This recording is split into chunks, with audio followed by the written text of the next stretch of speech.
This way, Bernice. Quickly! It is a day in the not-too-distant future. Scandal Sheet co-hosts Thad and Bernice have barely escaped detection from an encroaching army of zombies by ducking into an apparently empty apartment building. Bernice, this apartment's unlocked. Get in! I think we got away from them without being spotted. What happened to Ellie anyway? We became separated in the melee outside. I'm attempting to establish her location. Okay, good. Look, I guess I should have taken your advice, Bernice. Correct. In retrospect, the Walt Disney Spring Cruise would have been a far superior vacation option than visiting the heart of the zombie apocalypse. The Disney Cruise has an excellent water slide, an open bar, and a midnight buffet each night. The band Journey was the opening act. Don't stop believing. I get it. Look, I screwed up this time. Only this time? There will be plenty of opportunity for a blame game later. But at this moment, we just need to get out of here. We're just sitting ducks for the zombies, right? While that is correct, we have very few options at this precise moment.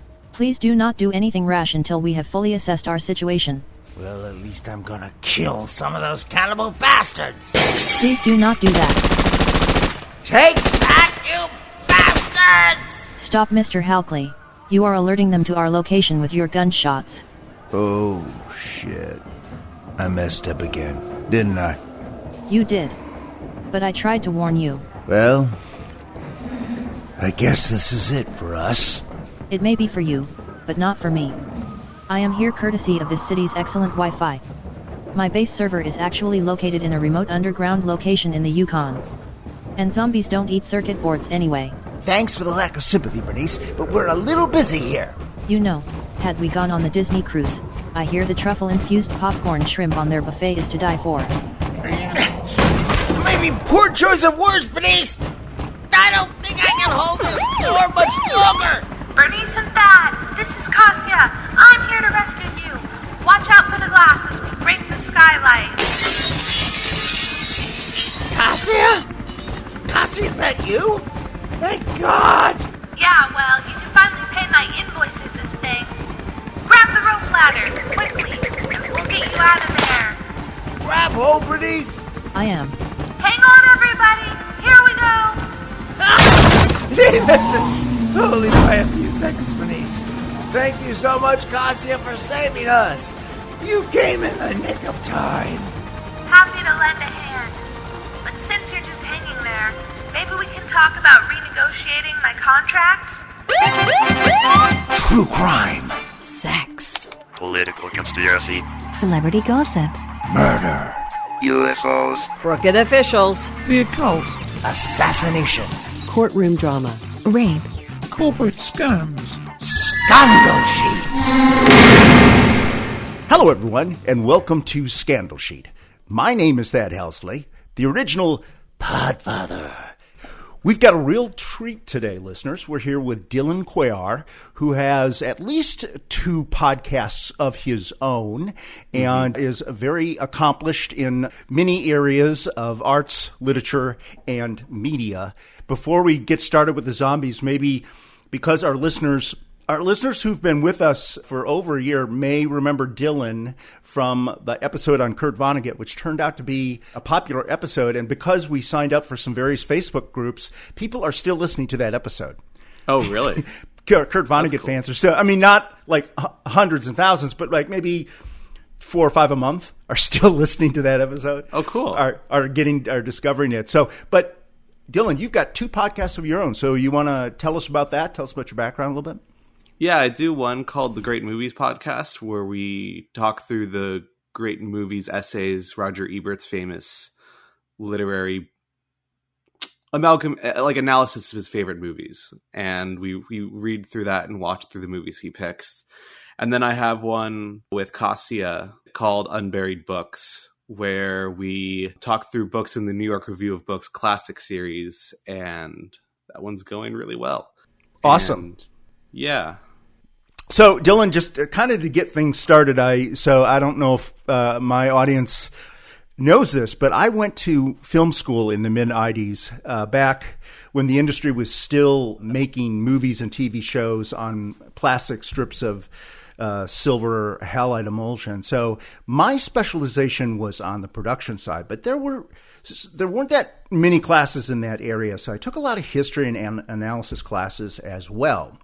But listening to your movie podcast, you mentioned that you produce, I realize you know immensely more than me about cinema and popular culture, and probably more than I'll ever know. So I don't know about that. So you seem to be the ideal guy to reach out to about zombies. I do really enjoy zombies. I think horror movies was one of the first things I sort of got into. If anyone ever listens to our show, there's a lot of times where we'll talk about a famous, quote unquote, pretentious, but I don't really think it's that pretentious, like Ebert favorite movie. And I'm usually like, oh yeah, I watched that one in middle school. And they're always like, why would you be watching this old movie in middle school? And it's like, I don't know, I was just interested in watching old movies. But the first ones I kind of grabbed at that period were horror movies, silent horror movies, early 30s and 40s horror movies. And so I feel like horror is definitely at least a foundational zone in my film interest. And I wonder if that's just a boy thing. I think it probably is. I mean, that seems to be where I got the hook in my mouth about movies, watching the Creature feature on Friday night with my dad and my friends and stuff like that. And they were just replaying all those old movies from the 30s and occasionally throwing in Godzilla or King Kong or something like that. And that seemed a whole lot more interesting to me than other movies of the 70s, Papillon or All the President's Men or whatever. So, yeah. And I think while at least character-wise they were male-centric, I don't think that I think all genders can appreciate horror in a lot of different ways. And I think there's some movies that maybe are better accustomed to a wider audience than others. Yeah, I mean, I think you're right, especially if we're talking about stuff like zombies, but I mean, if you're talking about slasher movies where obviously the bad guy is a psychopathic killer and he's pretty much targeting teenage girls for the most part, so there was something really weird going on there. Anyway, so we had one other episode, a previous episode on zombies that I did with my co-host, Ellie, and we briefly covered the history of zombies, just in a general way. But we attributed the main way we look at zombies, the zombie myth today, as being inspired by George Romero's 1968 low-budget masterpiece, Night of the Living Dead. Now, in your opinion, is that an oversimplification? Because I know you're a Criterion Channel guy and you've got access to everything ever made. What do you think? Is that a good place to start?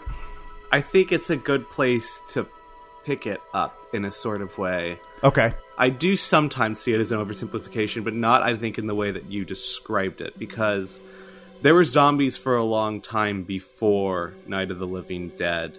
Oh, right, sure. But there's an interesting bit where they didn't have all those attributes, right? Cannibalism. The cannibalism, the bites you and you turn into a zombie. Right. Those sorts of classic zombie things, as far as I know, were very Night of the Living Dead specific. Okay. But I enjoy talking about where zombies came from, because I see them in sort of two different aspects, where instead of a plague or a mysterious virus or something that changes the human dead into the living dead, I find it interesting that a lot of zombies from the past times were mainly magic related. Right. The 16th century voodoo stuff. Voodoo especially. Reanimating dead people through Exactly. some kind of evil magic. And one of my favorite movies in that mold, and it's one that I'm glad I can be on the show to recommend to people to watch, is called I Walked with a Zombie. Have you ever heard of this one? No, I haven't. Okay, so this is from a director, a French-born American director named Jacques Tournier. And it's sort of about a woman that goes to work on a plantation in the Caribbean. It's from 1930-something. And the wife of the plantation owner is aloof and seemingly possessed by sort of a voodoo cult that lives there, and you come to understand that they have sort of reanimated the dead in some ways. And it's a very atmospheric, a very tight movie. I think it's only like 65, 70 minutes. Wow, barely a feature. Yeah, it's a very, very short feature. And it's a wonderful look into the white look into what another culture is, and the evils that has caused and brought up into others. And sort of are the zombies black people? Yes. You know what? I may have, because I went to a public domain. So for the promo for the previous episode, I've got a picture of like a 6'3" African-American man who is naked, chest up, but you can clearly see he's a zombie because they've got like contact lenses. And then there's like these 5'2" white women next to him looking up at him in fear. That could be a production still from that. Yeah. I've never seen that picture, but it sounds similar. And I find it very confrontational to the way I think a lot of Westerners would have viewed it, and in some ways, what's the word? Turned it around a little bit. But actually, we can go on to the next question that you sent me, because I think this is another interesting place to take it with some pre-Night of the Living Dead stuff. Okay. Well, you already sort of touched upon this a little bit in terms of like we both did in developing our interest in motion pictures. The adventure, the whole genre of horror movies, which arguably, even though they existed in the silent era, in the way that we sort of think of them today, the big franchises were pretty much created by Universal Studios, which was started in the silent era, 1912, but it's still a very big studio, one of the very big studios today. And in the 30s and 40s, introduced, it was sort of it was the studio at the end of the block doing low budget indies, nothing like MGM or Warner Brothers or what have you. But they introduced these gothic horror monsters based on books that were in the public domain, Bram Stoker's Dracula and Mary Shelley's Frankenstein and the Mummy and the Werewolf, and the list goes on. And each of those have become franchises in their own rights, and they've been recreated and reimagined almost every 3 or 4 or 5 years over and over and over again. Or maybe there's just parodies, but here we are 80 years later. But I'm just wondering, since they went down the list and tried to make every horror film they could think of, and they left out zombies. Why do you think that is? I don't know if they've left out zombies necessarily. Again, I guess it goes to what we describe as zombies, where it doesn't have the Romero zombie, but the Mummy itself is a zombie, and that's another sort of magical zombie itself. Well, what about a vampire? He's undead, and he doesn't eat your flesh, but he does drink your blood. And he does bite you to turn you into a vampire. Correct. So there's in the Venn diagram, there's a lot of blood there. Except he's always portrayed as being, I say he because I'm thinking of Dracula, always portrayed as being suave and sophisticated and sexy to women. And then they kind of redid the genre and they made them teenagers, and they were all sexy, Of course. They were even more sexy. They didn't walk around in tuxedos, but, just like tight-fitting shirts and stuff. Yeah. They've tried to sex up zombies, and talking about zombies, like Frankenstein itself is a zombie, or Frankenstein monster, I guess, is a zombie in some ways, where, well, they're all undead in a way. Yeah, you're right. They're all sort of reanimated somehow. I guess not a werewolf, but right. Mummy, Frankenstein, Dracula, straight out. No one called them zombies. Even Romero didn't call them zombies, did he? It was the Living Dead, in a way. But it does seem to take elements of that vampire myth and elements of, the mummy idea of sort of, the mummies were the things that like walked around with its arms outstretched. And then that sort of became a zombie thing. Frankenstein is the most direct reanimated dead story, I think. And that introduces a bit of the science element where the Night of the Living Dead zombies are created from isn't it a ship that came back to Earth with something? I thought it was an asteroid or something that had radiation. Like that. Yeah. Something was brought to the Earth that right. sort of transformed. From outer space. And that's when people started coming out of the graves. Yeah. So I think it almost takes all of those main Universal horror movies and puts it into one. Now, why Universal Studios after that hasn't picked up on the zombie wave, I'm not sure. That's a really good open-ended question. I guess just because they were able to tackle it from other angles and they didn't feel the need to, because until recently with the Dark Universe, they were still fairly successful with just their own individual properties that they had. But that Dark Universe thing just did not work out. And I'm not familiar with Dark Universe. Will most of our audience be familiar with that? I don't know. It was supposed to be like the Avengers, but for the Universal monster movies. And they had a cast photo of like Javier Bardem as the Wolfman and Russell Crowe as Frankenstein. Oh my God. And Russell Crowe. That sounds hilarious. Russell Crowe is going to be Dr. Jekyll and Mr. Hyde. And so I see that more. So they had all these people. I can't remember everyone in the picture, but the main one was they were starting with the Tom Cruise Mummy movie that came out a few years ago, if you remember that one. Tom Cruise did a mummy movie? Exactly. I remember the Brendan Fraser ones. I'm talking about like 2018 or 2019. Tom Cruise came out with a remake of The Mummy. Oh my God, I got to go look that one up. And it failed so bad that they basically took this cinematic universe that they had already announced and killed it. And so up until that point, even with some of the more panned things like the Kenneth Branagh Frankenstein in the 90s. Yeah, I like that one. That's still, while not having the best reception of all the ones, I think that one still did pretty well at the box office. It wasn't only until recently where they actually, I don't think, have been able to penetrate the market again with their monsters. Well, Robert De Niro as Frankenstein, it's hard to lose with that even. And, the other thing is that for some reason, Richard Branagh was at that point in his middle age where he had to always, in every scene, have his shirt off. Yeah, of course. He was really proud of the fact compensating for something. That definitely. It's like Matthew McConaughey, a few years back. I know. Yeah. I just walk around the laboratory with my shirt off.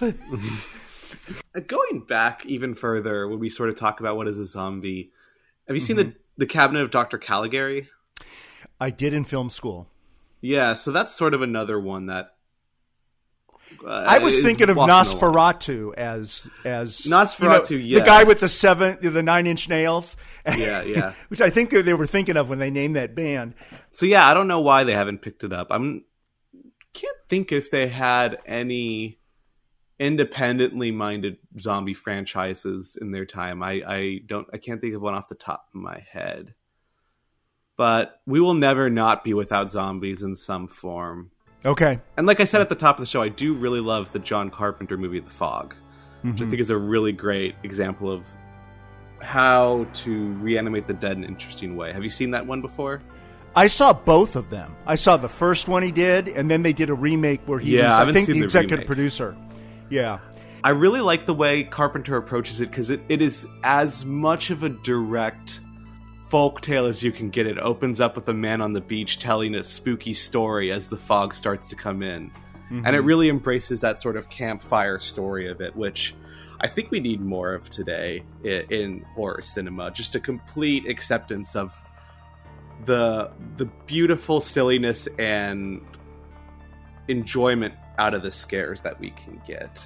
And, the fog is also this sort of metaphor on greed, because this ship was left to sink with gold, and that they were trying to help this leper colony, and so it's a really good story of human reckoning as well as just a good campfire story, which I think the best zombie movies do. Night of the Living Dead and even especially Dawn of the Dead have that sort of real welcome understanding of what it is to tell a zombie story, as well as thematic implications of what you can say with a zombie story.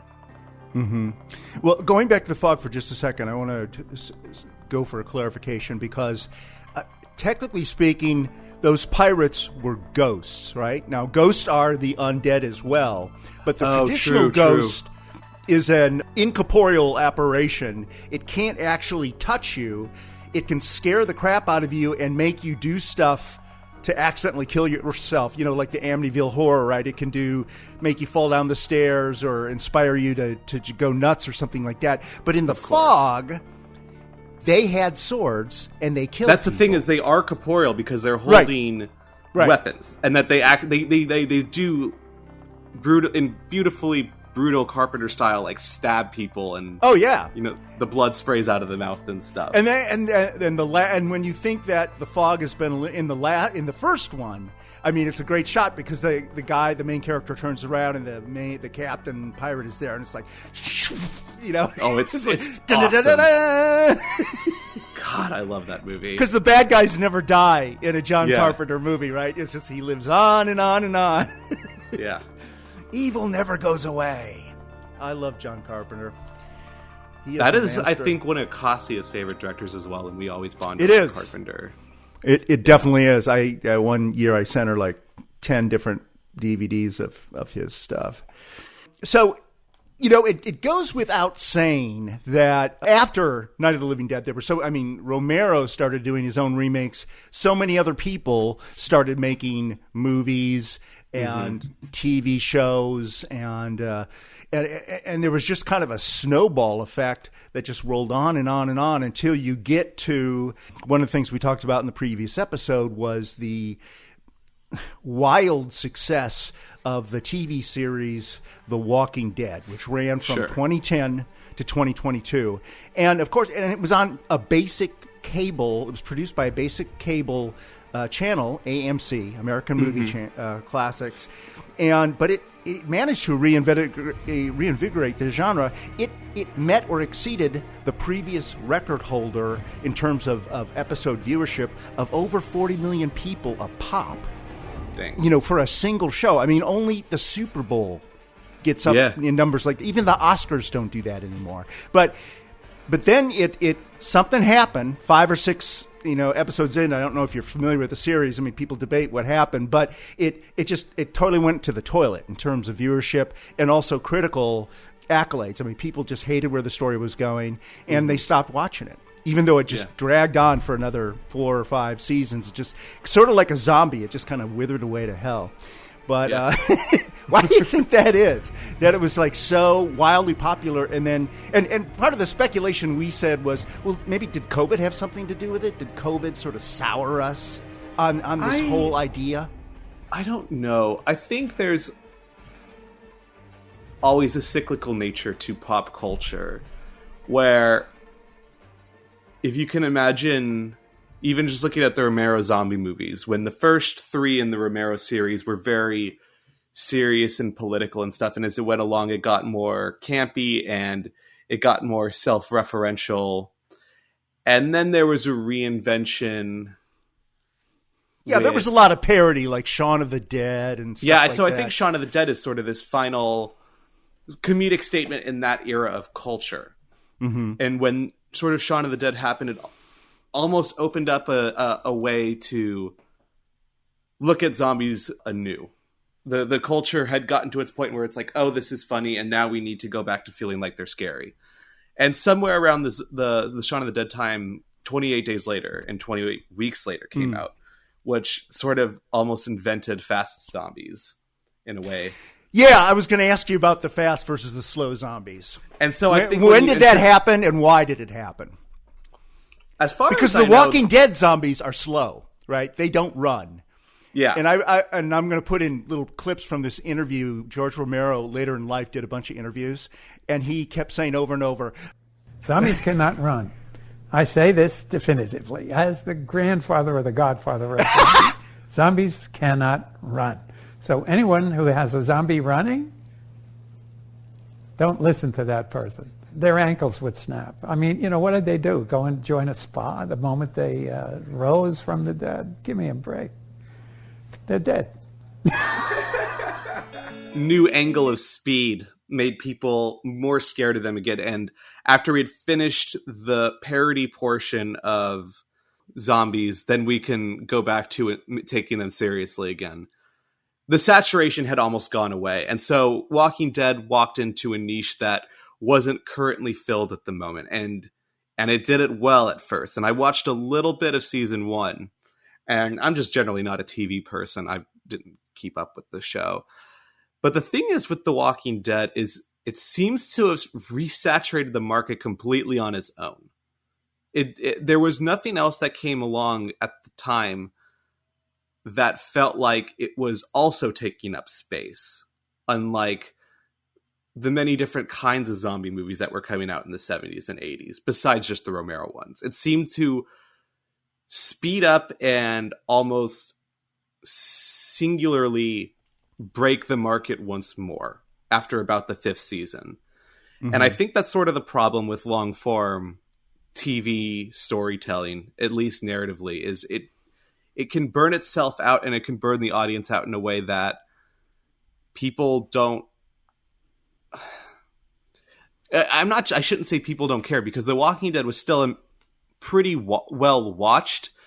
It just didn't have the cultural impact that it did at the beginning. And for those first 5 seasons. Yeah. But, to me, what separates The Walking Dead from the Romero movies and some of the other movies is that it's, except for maybe the first 2 or 3 episodes, it's not man versus zombie. The Romero man movies. Versus man. Right. And the zombies are sort of like this existential threat that's always in the background. They can always pop out of the woods and turn the, like, Deus Machina, turn the story around somehow, swing it around. But really it is man versus man. It's, who is the famous? I mean, there's just the governor. There were just a number of bad guys in The Walking Dead, like different communities of survivors that were constantly fighting each other for supremacy of resources.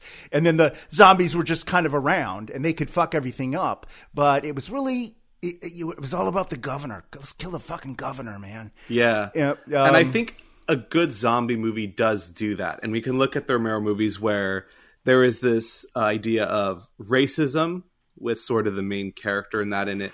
There is a white versus black element. There is also a lot of family tension in that house between different people. And you're talking about the first Night of the Living Dead. First Night of the Living Dead. Yeah, because the main actor was a black guy. Yeah. And in the end, the main character is killed by white tards. Rednecks. Yeah. And Romero denies that it was 1968.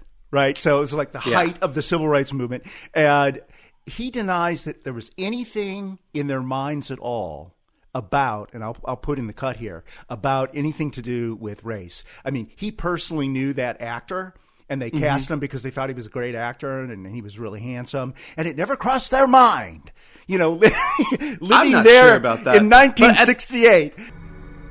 Dwayne Jones, the actor who played Ben, was very concerned, and almost the only one who was concerned about his being African American. We were going, hey, come on, man, it's 1968. We're all past all of that. Little did we know, right? When we made the first print of the movie, and we were driving it to New York to show it to potential distributors, we heard driving in the car. One of the producers, Russ Striner, and I heard the news on the radio that Martin Luther King had been assassinated. Now all of a sudden it was a black film. It became a black film. Even though when Jack Russo and I wrote the script, the character in the script, we assumed him to be white. When Dwayne agreed to play the role, we didn't change the script. The same things would have happened to him if the actor had been white. The fact that these redneck posse guys shot him, that became racial instead of just a mistaken identity, which is really what we intended. I think that's one of the reasons that people believe to this day that it's important. And in a certain way, it was a mistake. At the very least, you'll say he was a person killed by other living humans because of paranoia.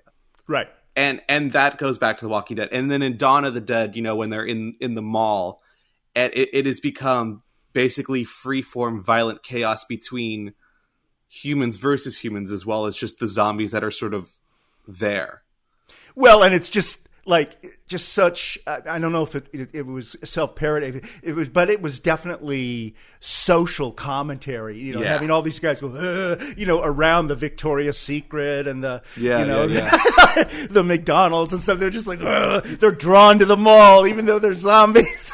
Yeah, I know. No, their commercialism is a huge part of, man, Romero just hated Americans so much. He did. I mean, he is. He's sort of the Jonathan Swift of his time. I mean, he just hates our just culture wanted to so kill much. Americans, bring them back, and kill them again. Yeah, it's true. It is so true. So I think Walking Dead had that own point of it broke its own mold in a certain way. So let me throw out another. Did you ever see World War Z? I didn't, which again, this is fast zombies. This is CGI zombies, which was another big sort of breaking point. Well, it was, first of all, it's based on a best-selling book. So the book was the one that, sort of came out when Walking Dead came out, and sort of, you could say it was one of the things that sort of reinvigorated the genre. It was a national bestseller. And then Brad Pitt decides to make the movie. So that, everybody is on board for that. Brad Pitt's never he doesn't do zombie movies. Well, he's doing it this time. So, but you're right. I mean, they're not just fast. They're like, Super Usain speed. Bolt fast, because they're looking down the street and the zombie will eat you, and then instantaneously within a second you become a zombie and you turn around and bite the next guy. So they're just moves down the street like a tsunami of dead people. And then it's getting back to basics. It's man versus zombie. It really isn't man versus man. It's man versus zombie. Yeah. In that particular movie. And like you were saying, the original zombies, it was sort of an occult, magical, mystical thing. And here it's like a more advanced form of rabies is what the scientists are saying. So it's purely scientific. And that's all seen, I think, in a very similar era of zombie movies in I Am Legend, which... Oh, yeah. Let's talk about I Am Legend. Yeah, I think... Which is actually based on the book that Romero says he based Night of the Living Dead on. Yeah. Matheson book from the 50s. Yeah, and I think Romero took it and had to indie school it a bit. I Am Legend is the most big budget version of it, and I think it falters because of that. Well, and the first try at making that movie was the Omega Man. Yes. From the 1970s with Charlton Heston, and then in that thing, it's the disease is a pandemic. It's like COVID but worse, and it doesn't kill you outright. It just makes you a crazy thing. I mean, the people in the Charlton Heston book aren't really. They were alive. They're still alive, and they're trying to kill them, but they're not trying to eat them. Yeah. Whereas in Will Smith's I Am Legend, they are trying to eat him, aren't they? I think so. Because his dog gets bit and turns into a zombie. And, his favorite dog. And the dog turns into a zombie, which is a famous really sad. part. And really he had sad to kill thing. his dog. Yeah. I remember for some reason, that movie was so hyped with sort of my other teen boyfriends at the time, where they were all like, yeah, this movie's the scariest thing ever. And I remember watching it a few years down the line, was like, this is so silly. I just could not find a way into it in the way that a young boy thought it was daring and audacious. Yeah, I mean, there's some beautiful sort of mise en scène tableau moments. I mean, where he's playing golf off the edge of the aircraft carrier that they have that's a down there at the legendary pier. part. Yeah, I mean, Pardon stuff the word. like that, and his close calls with the, where they try to trap him. So these zombies are smart. Mm-hmm. These guys are smart. They set traps, and they are super fast too. They're like World War Z fast, right? Yeah. They come at that. you super fast. Yeah, I think that was sort of the wave that Walking Dead was in, and Walking Dead burned it out as well. Mm-hmm. I do remember, I'm a big board game person, and there's a really popular board game series called Dead of Winter, I think, or The Long Night, and that sort of is very similar to The Walking Dead in a way. And so even those movie and TV stories will continue to affect other art forms in different ways, even as far as just like tabletop games. The zombies were there in the early 2000s or mid to late 2000s to the early 2010s, and then kind of died off. Right. So let's switch to another angle here. So Walking Dead goes in the toilet and finally gets canceled, and everybody's like breathing a sigh of relief going, oh God, is this genre finally dead? I am so sick of it. Okay. But then, and that is 20, what year is that? Did I say 2022? But it's the same year so Zack Snyder, the famous, actually he did a remake of one of the Romero films, didn't he? Mm-hmm. Didn't that how he got his start? But anyways, he becomes famous for doing Dawn of the Dead. Dawn of the Dead. Okay, he for doing Marvel Comics type stuff. I think, DC. He did. He did rebooted Superman, which is a really good reboot, and then Superman versus Batman and the Justice League and blah blah blah. So anyways, so everybody was like, okay, Zach, what the fuck do you want to do now? And then so he comes up with, well, I've got an idea on how to reinvigorate the zombie genre, and they're like, no. So, someone get holy water. So no, this is going to be great because it's going to take place in Las Vegas, and there's going to be so it's going to be sort of like Ocean's 11 meets the zombies. We're going to steal the gold before they blow it up. So he makes this gigantic $300-400 million movie. And that's Army of the Dead. This is Army of the Dead, right? And I don't know if you saw it. And the thing was, when he started making it was before COVID, so they didn't know that it was going to be, the theaters were all going to be shut down. So when it finally comes out, I think in 2022, like early 2022, so. It was released in some theaters, but it streamed simultaneously. And it was the biggest flop in history. So, and I think Variety had said Zack Snyder puts a bullet in the head of the zombie genre. So everybody's like, okay, now it's dead. Now it is dead as dead. But that, that very same year, HBO, which there was I don't know if you play video games, but there was a very popular video game back in 2013 called The Last of Us. Mm-hmm. And it was about a post-apocalyptic thing. And again, zombies are a big part of it, but a lot of the story is about people, story of people versus people who just happen to be surrounded by zombies. But anyways, it was a super popular video game, got great reviews, made a ton of money. HBO buys it, and nobody has had a great record at making a movie out of a video game yet. I mean, they keep trying and trying and trying. Nobody has really figured out how to do it yet, Call of Duty or all these other different things. But when COVID started, apparently the CEO, and this was before the Warner Discovery Channel purchase of HBO. Yeah. They greenlit it, and they said, okay, look, everybody's going to like this because it's about a pandemic. They also, or no, it's actually a fungus, but again, it's a scientific angle. It's not a mystical occult thing. It's a play. Sort of external. Right. It's an existential play. If they say, oh, okay, people are going to like this because it's going to feel like COVID. So they go do it, but everybody's like whispering, and Variety's like, this is going to be a fail. I mean, I know you guys have had a great record, but this is going to be like the last season of Westworld. This is going to be a total fail.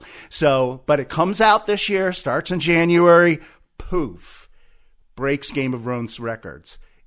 So now, it only had 10 episodes or something like that. And, and I was like, I DVR'd it. I was just kind of, it's like, because I knew this episode was coming up. So I was like, I really ought to watch this, but I'm so sick of zombies. But I watched it and I got hooked, and I listened to a bunch of podcasts about it. I mean, it works. And I'm not a video game person, so I wasn't familiar with the game. But here's the thing, doggone it. Now that this thing made, $500 million, zombies aren't going away, are they? No. And I mean, did this thing make $500 million? Because it's a Well, TV show. It's hard to quantify what it made. It is hard to when you're talking about a but subscriber thing. it got the views. It got the culture back. It got the views. It did over 40 million views just in the U.S. And HBO is like almost all over the world except China and a few other countries. So it was their biggest moneymaker since House of Dragons last year, which was the Game of Thrones prequel. Yeah, and House of Dragons seems to be at the point in which the later seasons of Walking Dead is, where it's still going and people are still watching, but no one cares as much as it did. And I wonder if that fantasy genre might be on its way out. In the way that might be true, but they have greenlit another Game of Thrones spinoff. So we'll see. How many Walking Dead spinoffs have they done? Even in the time where it had died. Yeah, I know. We're in the middle of one now. It's the last season. Fear the Walking Dead. Of course. And then there's another one coming. I forget what it's called. It has dead in the title, but two of the main characters, Negan, the bad guy, and Lauren, the girl, go to New York City. Mm-hmm. Great. Sure.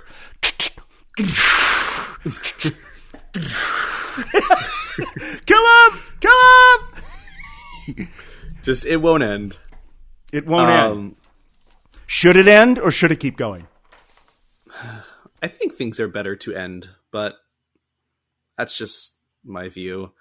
I do think The Last of Us is interesting because it seems like it came out during the last wave. The video game itself was able to come out in the last wave of zombie culture when that wave of zombie culture was sort of going on. And it's interesting that it came out at the height of Walking Dead, right? So Walking Dead, or no, not at the height. It couldn't have been 2015. Sort of in the middle. Walking Dead was not irrelevant by that point. No, that's true. And it's interesting that the adaptation of it is what's kind of restarting it once more in that way. But it's always getting restarted and stopped. And I find it interesting when we look at things that are almost outside of the cultural norms. And, we can go back to when maybe by the 80s, the zombie movie had gotten a bit silly in America, but in Italy, the zombie movies were at its peak at that time, and it was on a very different cultural timeline. And there was like Lucio Fulci making sort of his Living Dead trilogy, where they're all a bit disconnected. They're not like, it's a trilogy in the way The Three Colors is a trilogy by Kieslowski, where there's maybe some overlapping actors and themes, but they're all still separate movies. And those are all, besides I Walked with a Zombie, are probably my favorite rendition of zombie movies. And really, yeah, they're nasty and they're fun, and they're nothing like you would see in the zombie movies from Walking Dead or anything. So but they're straight ahead serious. They're not parodies. They're not. They are sometimes really silly and other times really, really dark. And I think they get to play more and challenge more in that tone and genre than maybe something like a sequel to a popular movie like 28 Weeks Later, which is a solid zombie movie, but I don't think reinvents much with the zombies storyline per se in the culture, in my opinion, at least. I know some people really, really ride hard for that movie, though. So let me ask you this. I mean, we've talked a lot about, the currents of the genre and its popularity and ebbs and flows. But if we drill down into the zeitgeist and the cultural mind, at least here in America or maybe the English-speaking world, why do you think so many tens of millions and maybe hundreds of millions of people are attracted to this particular monster? I mean, there was, Ellie and I were going through the number of books written by PhDs which examine the sociology and of what a zombie represents to us in our our psyche. I mean, what do you think? I mean, because you've got such. I mean, you're a media expert and a movie expert, but you've got such an astute background. I'm getting nervous being called an expert, and then I might say next. Okay. But can I give you a B plus or no? I'll take a B plus. That's okay. I like that. That's good for us. That's good for Scandal Sheet. I didn't just drag someone, my neighbor from down the street. So yeah. I do think it comes to that sort of thing that you're mentioning, where one of the first and most major fears I think we all have is inherently death. And there's no better visual way to confront that in a horror movie than to have it come back and kill us itself. And I think it makes us reckon with our own humanity and mortality a bit. That even a reanimated vampire doesn't necessarily do that. I think vampires say more about power imbalances and the seduction of the other side, rather than like sort of the mutilated return of it. And I guess going back to the Fulci movies, if anyone wants to look this one up, it's called The Beyond, which I think is his masterpiece. I'll put it in the liner notes. Cool. I do think that's... Can you buy it on Amazon or Criterion or something? Actually, that's a really good question. Let me see where it is available. The Beyond. It is available on Amazon, Canopy, and Shudder. Okay, cool. So I guess if you're a horror fan and you're watching this, Shudder is worth to get no matter what, which is sort of like the Netflix of exclusively horror stuff. And so you'll be able to find all the Fulci stuff there. I think The Beyond does the best job of any movie ever to reckon with that concept of sin, of mortality, of an existential threat. And Fulci himself, the director, is someone who was regularly deathly sick. He was always confronted with the concept of his body falling apart. And I think that informs a lot of his horror movies, especially The Beyond, where the gore is so... What, did he have leprosy or something? I don't think he had leprosy, but I think he regularly had... You know what? I should. We did our own episode on this trilogy that I mentioned on our Great Movies podcast. Well, I'm going to have to give you a link to that. We filled in with an extra episode one time sort of talking about that. Can't remember what some of his illnesses were, but I remember we were looking that up and it was like, that makes so much more sense. I think he had diabetes that exasperated a lot of different things that sort of came up for him.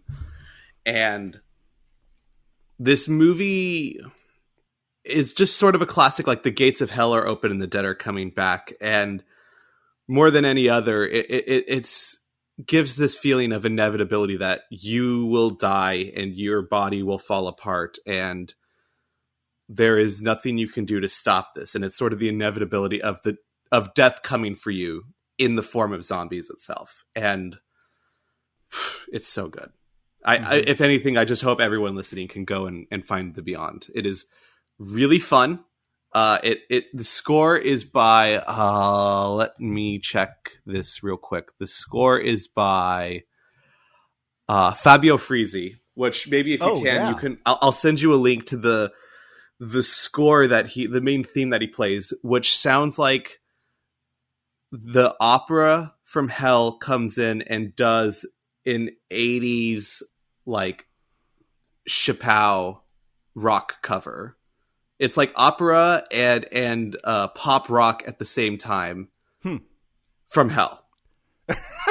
and I think that's the best way to understand the style of these movies, where it is very pulpy. It's a bit, pardon the word for the show, but scandalous in a way that it's sort of trying to provoke oh, gross sort of aspect to it, which can be fun. And I think you can watch these movies in a way that is sort of like a fun time with the guys. That's just like, oh, look at that nasty kill. And it doesn't lose that fun aspect, but it also has that aspect of really literarily, biblically proportioned themes of death and loneliness and destruction coming for us. So I think it's the best. Well, balance you between all of speak them. with somewhat profound profundity, considering someone of your age, because obviously everybody is afraid of death. I mean, it's an instinctual thing, but at your age, I mean, someone in your 20s, it's somewhat of an abstraction, but someone of my age, and I've had two parents die literally in my arms, and it's not an abstraction. And every time I go to my doctor, it's not an abstraction. He's like, "Well, we got to get that cholesterol down, man." It's like, it may not be tomorrow, but it's out there. It's not like in my 20s where I was like, what, it'll come whenever. And it's like, now it's not going to come whenever. It's going to come. It's just a matter of what day on the calendar will it be. So I don't know. So it means something different to me to be ripped apart alive. Probably. Than it probably does to you. We're getting really deep here. We're getting. I really know we vulnerable. are. Well, that's why I wanted you. We thought, well, let's go down the dark road. So, I guess if you want to confront those feelings while having a fun pulpy time, check out Lucio Fulci's trilogy. I think, and if we even get back to this, where we talk about what makes a zombie movie, the 3 movies he made in the series, and then there's a 4th movie he made just called Straight Up Zombie, which is arguably his most famous work. But I think it's the most... But do they follow those 3 rules? The cannibalism, the bite turns you into one. That's where I'm coming And there's only one way to kill him in the brain. So that's right? where I'm coming from. Okay, go ahead. So Zombie is probably the most direct of that mentality. The other 3, I think, are more interesting and hint at some of the things that built up the zombie movie history. Where the first one's called City of the Living Dead, which basically this vampiric priest opens the gates of hell magically and brings back the reanimated dead. And so if we're talking about the very first steps of zombie culture where it's more voodoo centric, that's City of the Living Dead. But this sounds like you said hell, so it's a satanic spell. He makes a bargain with the devil or something, right? Yeah. He like commits suicide in a place of holiness, and that act sort of breaks the gates of hell open and the dead come back.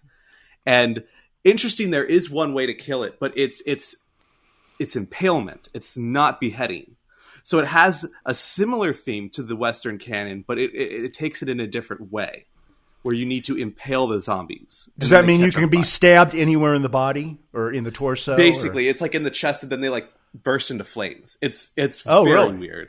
Okay. The Beyond takes it, and it is more of the sin of humanity sort of thing, and basically the story starts there. It takes place, even if this is an Italian horror movie, it takes place in, I think it's Louisiana Bayou sort of area. It's in the South, and that's the home of voodoo, or at least North America. But in this one, it's not necessarily voodoo. This man is killed by a horde of people coming after him because he's some sort of Satan worshiper. But they kill him. And so now the dead come back not as a voodoo calling, but sort of like a reckoning onto the people in the way that we... Because of his death.